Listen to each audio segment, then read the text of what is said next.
తిరిగి BCN news కి స్వాగతం. కాకినాడ సూర్య కళా మందిరంలో 3 రోజుల పాటు నిర్వహించిన అఖిల భారత విద్యార్థి సమైక్య ఏఐఎస్ఎఫ్ రాష్ట్ర విద్య, వైజ్ఞానిక, రాజకీయ రాష్ట్ర స్థాయి శిక్షణ తరగతులు కాకినాడ సూర్య కళా మందిరంలో ఘనంగా ముగిశాయి. ఏఐఎస్ఎఫ్ రాష్ట్ర అధ్యక్షులు వి జాన్సన్ బాబు, ప్రధాన కార్యదర్శి కె శివారెడ్డి ఈ సందర్భంగా మాట్లాడుతూ శిక్షణ తరగతుల వివరాలను వెల్లడించారు. ప్రభుత్వ విద్యారంగ పరిరక్షణకై విద్యా ప్రైవేటీకరణ, కార్పొరేటీకరణలకు వ్యతిరేకంగా దేశవ్యాప్తంగా ఉద్యమాలు నిర్వహించవలసిన ఆవశ్యకత ఏర్పడిందన్నారు. ఈ కార్యక్రమంలో రైతు సంఘ నాయకులు కె బోడకొండ, ఏఐటియుసి జిల్లా ప్రధాన కార్యదర్శి తోకల ప్రసాద్, విద్యార్థులు, ప్రతినిధులు పాల్గొన్నారు.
రాష్ట్రంలోని 26 జిల్లాల నుంచి సుమారుగా 300 మంది విద్యార్థులు హాజరయ్యారు.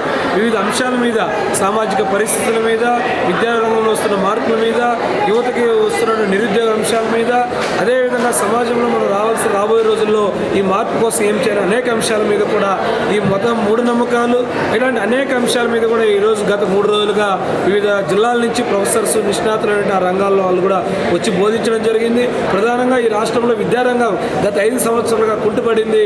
సాంఘిక సంక్షేమ వసతి గృహాల్లో వాళ్ళకి రావాల్సినటువంటి మెస్ బిల్లులు కానీ, తర్వాత కాస్మెటిక్ ఛార్జీలు వచ్చే పరిస్థితి లేదు. అనేకమైన హాస్టల్స్ శిథిలావస్థకు వచ్చేసాయి. కనీసం సదుపాయాలు మరుగుదొడ్లు కానివ్వండి, వాళ్ళకి మంచినీటి సదుపాయం, ఈవెన్ అమ్మాయిలకు ఉన్నటువంటి హాస్టల్స్లో కూడా వాళ్ళకి ప్రతి నెల ఇవ్వాల్సిన శానిటరీ ప్యాడ్స్ కూడా ఇవ్వలేనట్టు ఒక దౌర్భాగ్యమైన పరిస్థితి రాష్ట్రంలో నెలకొంది. అందుకోసం ఈ రాష్ట్ర ప్రభుత్వాన్ని కోరుతున్నాం, తక్షణమే సాంఘిక సంక్షేమ హాస్టల్లో ఉన్నటువంటి సమస్యలు పరిష్కారం చేయాలి. లేకపోతే ఈ నెల ఆఖరి వరకు ఏఐఎస్ఎఫ్ ఆధ్వర్యంలో రాష్ట్ర వ్యాప్తంగా సందర్శన చేసి రేపు నెల 6వ తారీఖున ప్రతి కలెక్టరేట్ వద్ద కూడా పెద్ద ఎత్తున మహాధర్నాలు కూడా పిలుపునివ్వడం జరిగింది. అందుకో ఆగస్టు 12తో 89వ ఆవిర్భావంలోకి వెళ్ళబోతుంది. ఈ 89వ ఆవిర్భావ దినోత్సవ సందర్భంగా ప్రతి కళాశాలలో, పాఠశాలలో, యూనివర్సిటీలో వీధిన విద్యార్థుల్లోకి వెళ్ళి వాళ్ళకి సాంస్కృతికంగా ఆటల పోటీలు, క్విజ్ కాంపిటీషన్, వస్తున్నటువంటి సెమినార్లు, సదస్సులు, వివిధ రక్తదాన శిబిరాలు, సన్మానాలు వీళ్ళన్నీ కూడా పెద్ద ఎత్తున కూడా నిర్వహించబోతున్నాం. రాబో రోజుల్లో ఏఐఎస్ఎఫ్ 89వ ఆవిర్భావ దినోత్సవ పురస్కరిని పెద్ద ఎత్తున విద్యారంగ సమస్యల పరిష్కారం కోసం విద్యా కార్పొరేటీకరణ, కాషాయకంగా రాబోయే రోజుల్లో ప్రభుత్వాలతో రాజీ లేనటువంటి పోరాటాలకి నాంది పలడానికి ఈ శిక్షణా తరగతులు ఎంతో పోయాయి. ఈ పద్ధతిలో కాకినాడ జిల్లాలో జరిగిన మహాసభలో గతంలో కూడా ఇక్కడ ఏఐఎస్ఎఫ్ జాతీయ మహాసభలు అయితే సుభాష్ చంద్రబోస్ నడేటువంటి నేల ఇది. అటువంటి సుభాష్ చంద్రబోస్ ఏఐఎస్ఎఫ్ మహాసభలకు ఇచ్చి స్వాతంత్ర్యంలో పాల్గొనేట్లు చేశాడు.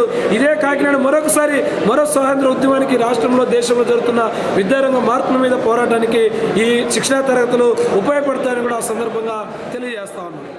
అల్లూరి సీతారామరాజు జిల్లా చింతూరు మండలం మోతుగూడెం పోలీస్ స్టేషన్ వద్ద చింతూరు సీఐ గజేంద్ర కుమార్, ఎస్ఐ గోపాలరావు వాహనాలు తనిఖీ చేపడుతుండగా 800 కేజీల గంజాయిని పట్టుకున్నారు. ఈ గంజాయికి సంబంధించిన వివరాలను చింతూరు ఏఎస్పీ రాహుల్ మీనా బుధవారం మీడియా సమావేశం ఏర్పాటు చేసి వివరాలు వెల్లడించారు. గంజాయిని తరలిస్తున్నట్టు పోలీస్ అధికారులకు సమాచారం రావడంతో మోతుగూడెం పోలీస్ స్టేషన్ వద్ద వాహనాలు తనిఖీ చేపట్టారు. ఈ సమయంలో అటుగా వస్తున్న ఐచర్ వాహనాన్ని తనిఖీ చేయగా అందులో 550 కేజీల గంజాయిని గుర్తించారు. ఈ ఘటనలో 3 నిందితులను అరెస్టు చేశారు. మరో 3 నిందితులు పరారీలో ఉన్నట్లు తెలిపారు. మరో ఘటనలో కారులో 250 కేజీల గంజాయిని పోలీసులు గుర్తించారు. ఈ ఘటనలో ఒకరిని అరెస్టు చేయగా 2 పరారీలో ఉన్నట్లు పోలీసులు తెలిపారు. 2 వేర్వేరు ఘటనలో పట్టుబడిన 800 కేజీల గంజాయి విలువ సుమారు 40 లక్షల రూపాయలు ఉంటుందని ఏఎస్పీ రాహుల్ మీనా తెలిపారు. ఏఎస్ఆర్ డిస్ట్రిక్ట్ లో గాంజా ట్రాన్స్పోర్టేషన్ చాలా సీరియస్ ఇష్యూ ఉంది. మీ అందరికీ తెలుస్తుంది. ఇది మనకి గాంజా ట్రాన్స్పోర్టేషన్ లో చాలా సీరియస్ గా ఫోకస్ పెట్టాము. అది పరంగా కంటిన్యూస్ గా పెట్రోలింగ్ చెక్ పోస్ట్ అన్ని పెట్టాము to control the flow of ganja in our Chinturu sub division and in ASR district as well. So recent గా we have got 2 ganja cases in Motugudam police station limits. In the first case, total 6 accused ఉన్నారు. వాళ్ళు మధ్యప్రదేశ్ నుంచి ఇక్కడ వచ్చి ఒక ఒడిశాలో ఒక peddler ఉన్నారు, పేరు సంజీవ్ ఉంది, from Alluri Kota village in Odisha. వాళ్ళతో కాంటాక్ట్ చేసి ఇక్కడ ఒక ఐచర్ వెహికల్ తీసుకుని వాళ్ళు ఇక్కడే వచ్చి అక్కడ నుంచి గాంజా 550 kgs ఆఫ్ గాంజా తీసుకుని మన మోతుగూడెం, భద్రాచలం, హైదరాబాద్ రూట్ నుంచి మధ్యప్రదేశ్ కి వెళ్తున్నారు. మోతుగూడెంలో మనం చెక్ పోస్ట్ పెట్టాము. అక్కడ ఇది 3 members కి మనం పట్టుకున్నాము. అప్పుడు 3 members కి మనం పట్టుకున్నాము. అందరూ మధ్యప్రదేశ్ నుంచి ఉన్నారు. మిగతా 3 members అబ్స్కాండింగ్ గా ఉన్నారు ఇప్పుడు కూడా. Total ganja seize was 550 kgs and 1 Eicher truck was seized whose number was MP07GA2136. It was Madhya Pradesh vehicle. 250 kgs ganja తీసుకుని మళ్ళీ రిటర్న్ హైదరాబాద్ సైడ్ కి వెళ్తున్నారు అది కూడా. So these 2 people who were from Telangana, పేరు నేను తర్వాత చెప్తాను. అప్పుడు మనకి ఒకటి డ్రైవర్ కి పట్టుకున్నాము, 2 persons అబ్స్కాండింగ్ గా ఉన్నారు దీంట్లో కూడా. In the first 550 kg ganja కేసులో టోటల్ 3 అక్యూజ్డ్ ఉన్నారు. One is Amit Giri, is resident of Madhya Pradesh. Second is Shiv Dayal Dhore, again resident of Madhya Pradesh. Third is Alok Gautam, again from Madhya Pradesh. 2 are from Madhya Pradesh, 1 is from Odisha, Alluri Kota village. దీంట్లో మనకి 550 kgs of ganja seize చేసాము in 22 plastic bags. Total value is 27,50,000 rupees. 1 Eicher truck seize చేసాము అది కేసులో. In second case, 1 accused driver కుంట నుంచి ఉన్నారు, పేరు మాజీ వెంకట్ సుమత్, గుంటగా Satish Reddy and Yadava Vivek. 2 persons are absconding. అదే కేసులో మనము 250 kgs గాంజా సీజ్ చేసాము అండ్ 1 Honda Amaze వెహికల్ కూడా సీజ్ చేసాము. Vehicle number is AP39RV6553. Total value of the ganja seized is 12,50,000 rupees. So we are putting all the efforts, putting check posts and everything to control the flow of ganja. And main MO what we మనకి recent గా చూసాము, ఏం MO use చేస్తారు వాళ్ళు, don't give your vehicle without any verification to anybody. Because అది చాలా ganja peddlers use చేస్తున్నారు vehicles కి. ఒకసారి సీజ్ చేస్తే అది vehicle will be completely under police control and it will be unusable. And we are doing all the patrolling at all the time to control the flow of ganja and will be doing such thing because season ఉంది కాబట్టి future లో కూడా అదే విధంగా action తీసుకుంటాం. Visakha steel plant ప్రైవేటీకరణపై కూటమి U turn అంటూ ఓ ప్రముఖ ఆంగ్ల పత్రికలో ప్రచురించడంతో ఓ పార్టీకి చెందిన కార్యకర్తలు, నాయకులు సంబంధిత పత్రికా కార్యాలయంపై దాడికి పాల్పడ్డారు. ఈ దాడికి సంబంధించిన విజువల్ ను సదరు పత్రికా సంస్థ ఎక్స్ వేదికగా విడుదల చేస్తుంది. ఓ పార్టీకి చెందిన పలువురు కార్యకర్తలు సంబంధిత పత్రికా కార్యాలయంపై దాడికి పాల్పడిన విజువల్స్ అందులో ఉన్నాయి. వైజాగ్ స్టీల్ ప్లాంట్ పైన కూటమి యూటర్న్ అని శీర్షికతో ఒక కథనం రాయడంతో ఆగ్రహించిన కార్యకర్తలు ఫర్నిచర్ ను ధ్వంసం చేశారు.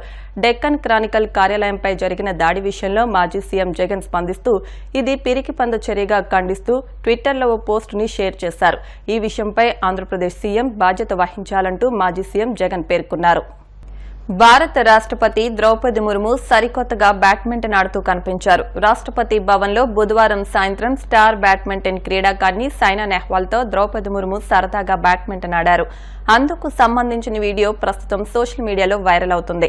అందుకు సంబంధించిన చిత్రాలను స్వయంగా ద్రౌపది ముర్ము సోషల్ మీడియా వేదికగా పంచుకోవడం విశేషం. ఈ సందర్భంగా మన మహిళా ఆటగాళ్లు ప్రపంచ క్రీడా వేదికలపై మంచి ప్రభావాన్ని చూపుతున్నారని గుర్తు చేశారు. అయితే వీరిద్దరూ ఆడిన స్నేహపూర్వక మ్యాచ్ వీడియో ప్రస్తుతం సోషల్ మీడియాలో వైరల్ అవుతోంది. వార్తలు ముగించే ముందు ముఖ్యాంశాలు మరొకసారి. విద్యుత్ శాఖ అధికారులతో మంత్రి గొట్టిపాటి రవికుమార్ సమీక్ష. విద్యుత్ కోతలు లేకుండా అధికారులు చర్యలు చేపట్టాలంటూ దిశానిర్దేశం.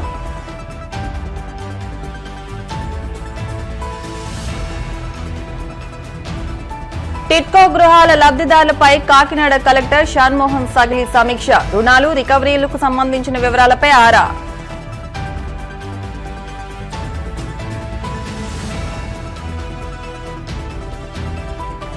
ఉండి ఉన్నత పాఠశాలను అభివృద్ధి చేస్తామన్న ఎమ్మెల్యే రఘురామ. దాతల సహకారంతో చర్యలు తీసుకుంటున్నామని స్పష్టం.